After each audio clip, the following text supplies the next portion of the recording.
Hello everyone, আজকে আমি একটি নতুন জিনিস ট্রাই করব। এটি হচ্ছে Korean hot and spicy noodles. আমি গিয়েছিলাম সুপার মার্কেটে, তো সেখান থেকে এই কোরিয়ান নুডলসটি কিনে আনলাম।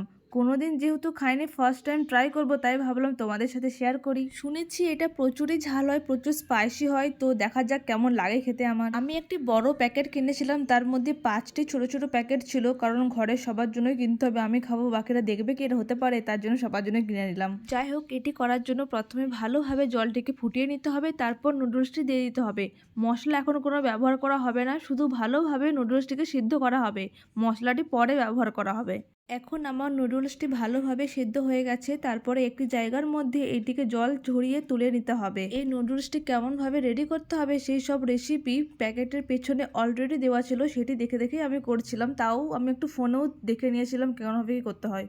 যাই হোক, আমি ভালোভাবে জল ঝরিয়ে তুলে নিয়েছি নুডলসটি একটি পাত্রের মধ্যে। এরপরে অ্যাড করতে হবে মশলাটি। এই মশলাটি সবার লাস্টে অ্যাড করতে হয়, এটি অ্যাড করার পরেই খাওয়া হবে আর কি। আমি তো পুরো মশলাটি প্যাকেট থেকে চিপে নিগুড়ে বের করে নিচ্ছিলাম, এক ফোঁটাও ফেলছিলাম না। তারপরে ওই মশলাটি আর একটি সস টাইপের ছিল, ওটিকে ভালোভাবে নুডলসের সাথে মিক্সড করে নিতে হবে।